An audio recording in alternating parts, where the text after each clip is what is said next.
Alors j'étais en train de m'amuser avec mes presets là.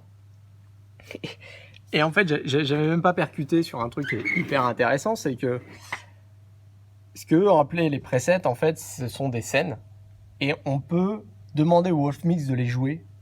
Alors, j'avais pas poussé, je pense, la notice jusque-là, mais c'est énorme en fait. On peut, bien évidemment, lancer. Donc, vous avez vos scènes qui sont enregistrées dans le preset. Vous pouvez les lancer manuellement, mais vous pouvez demander aussi à la bécane de les lancer. Si vous regardez, là, vous avez play. Ça, c'est le temps de la scène. Et ça, c'est le fade. Et donc, du coup, si vous appuyez dessus sur le joystick, vous passez en play. Et bah, la bécane, elle vous change vos scènes. Vous pouvez modifier le temps et vous pouvez modifier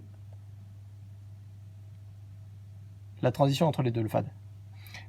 C'est énorme parce que du coup, ça va me faire réfléchir complètement différemment mes scènes parce que, bon, comme vous le savez, donc vous avez 5 pages. Mais ce qui est intéressant, c'est pour lui dire de diffuser tout. Il peut travailler que par page.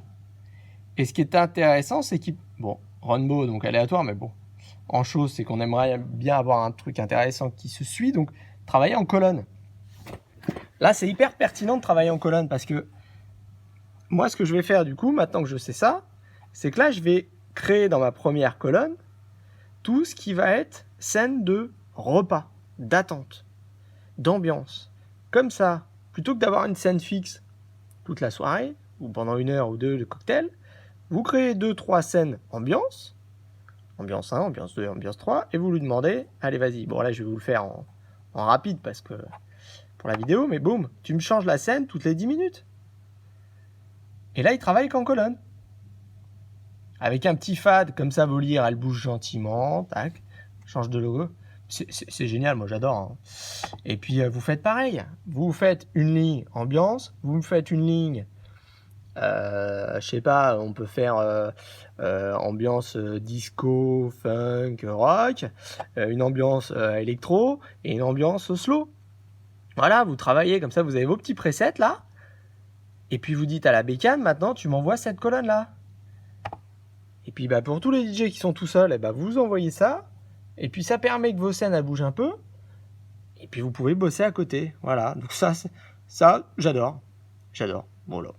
Ça c'est super, moi je suis content, j'ai trouvé ça. Je vais m'amuser avec ça, mais voilà, ça va me permettre de réfléchir et de me dire, bah, je ne vais pas enregistrer tous mes presets bêtement comme ça. Je vais travailler plutôt en colonne. Hein. Voilà, vous avez plusieurs pages, hein, donc utilisez les presets comme ça, plutôt que de bourrer tout sur la première page. Un peu comme le live edit. Moi j'avais travaillé il y a 2 pages, parce qu'il y a 8 groupes. J'ai travaillé mes live edit par rapport à mes groupes de machines. Voilà. Si ça peut aider certains, profitez-en.